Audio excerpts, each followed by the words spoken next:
Hi everyone, it's Stacy from BeautyLaneDesigns.com. So I think I'm going to post like a daily vlog of things that like don't fit in. They don't fit into the DIY channel thing. I think I'll put it in park. Let's hope I put it in park. Like today I got to pick up my check at picket fence. So this is part of booth life. I'm coming up here to go in and see if I made any money. But I didn't get up here yesterday because I had to go bring Dad some groceries. Bring the OG some groceries. Find my check here. Found me.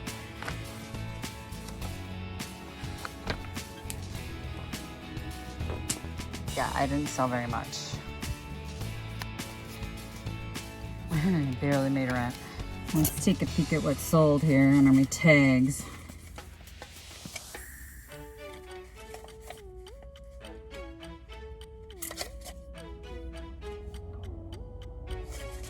Yeah, see, I had a lot of things that I put on like clearance sale as I was trying to get rid of them.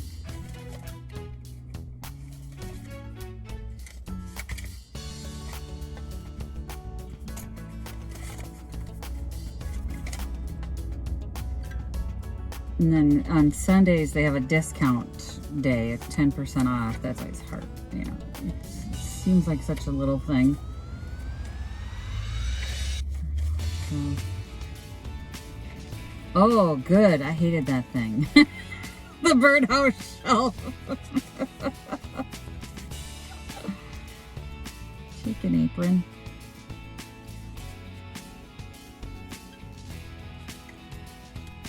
Sold some old vintage magazines, which I could have made like a butt ton more on Etsy.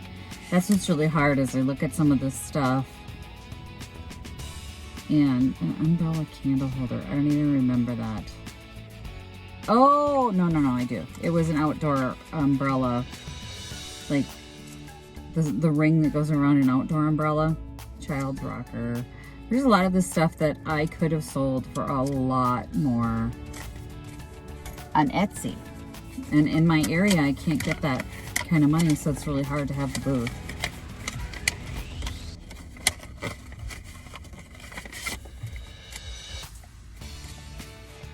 Yeah, I made $284.56 and my rent is $225. So for like a massive amount of work, I made 60 bucks. And I get that it was our first sale back since the COVID-19 thing, so maybe there wasn't as much traffic as normal, but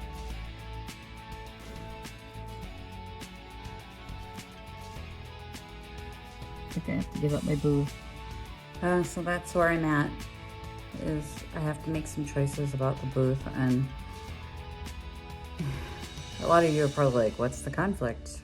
No, you're not making any money, because if I factor in the gas and the product that I had to buy and the cost of my booth, I'm making like nothing. Not even pocket change. I mean, it's ridiculous, but it's like, part of me doesn't want to give it up because I enjoy it. I enjoy the people and just being around people. Because when you are self-employed and you're doing online business and blogging and things like that, you're alone a lot. And I'm okay with that most of the time. But it's like that once in a while you get to get out and be around people, and I really enjoy the customers at Picket Fence Gals, and it's just hard. Oh, what do you need? Yeah. I'm doing a video. What do you want?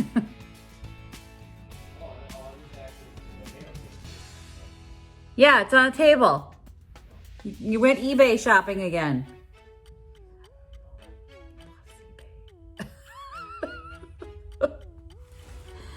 There shouldn't be a conflict. I mean, it's a cut and dry. I had better months, but you know, I feel like I should maybe give it another month and see if the reason that it is less than zero kind of situation is the COVID-19 thing. But to be honest, before COVID-19, the booth was underperforming. And I think I know what I need to do, but it's like, I don't want to feel like it's, you know, that quitting thing, you know, giving up on something. And losing that arm of my business just weirds me out for some reason.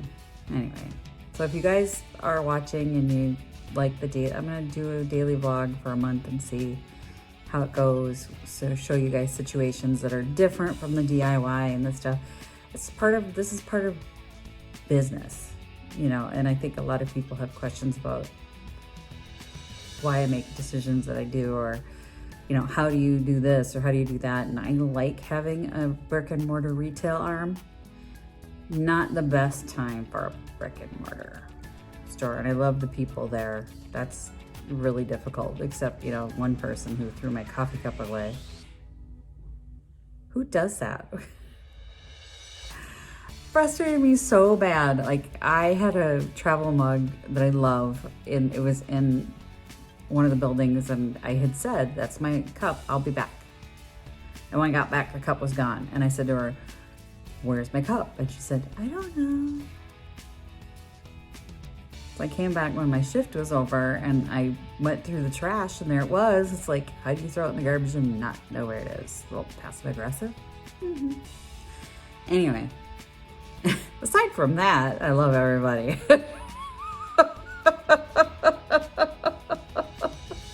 It's always one. There's always one.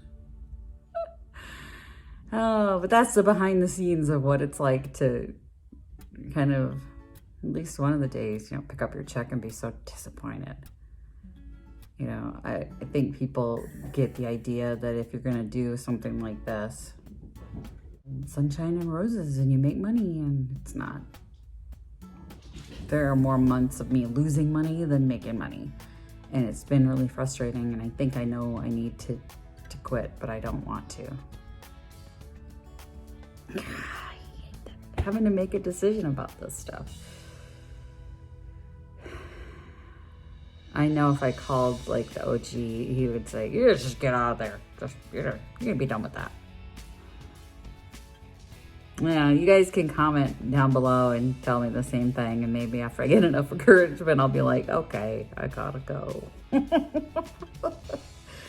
I definitely made more on Etsy this month than for the month of July so far. So we're like, you know, it's the 22nd today, 21st, and it's just not even a full month.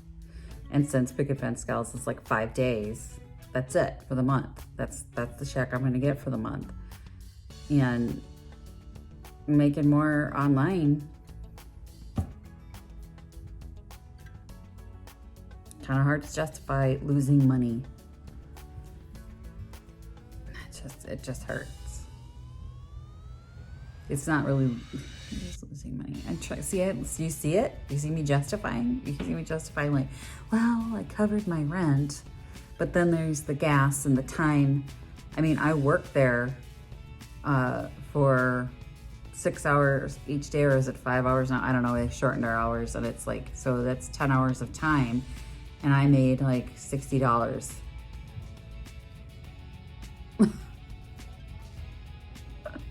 I made $60, and then the time it takes, it's like to do a full redo of a booth is 4 to 5 hours minimum. It can go a lot longer than that, depending on how much you have to bring in and change over.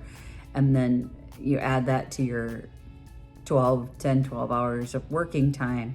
And then you're supposed to come in every night and restock. And it's like driving there, and the gas it takes and all this stuff, it's like $60. There's no profit there. There's no profit there. It's a loss if I take into consideration my time and all that stuff. And I think, unfortunately, it's a situation where COVID-19 doesn't help. And then the people who shop at Picket Fence Gals have just gotten used to this low rent pricing structure. And it's like, you can't, if you're trying to sell quality product at the price it should be at, it's like, the only way I sold some pieces, that this massive mirror that should have gone for $200, I sold for $50. That's ridiculous for a mirror that size, and it's heavy and it's large, and that's ridiculous. It's a ridiculously cheap price. And it's become known as this place where you get really great stuff for really low price. And it's like, well, I don't want to be bargain basement. I don't. I'm not interested. So I think I gotta do what I gotta do. Maybe I'll give it another month. Stick with me. All right, that's it for today.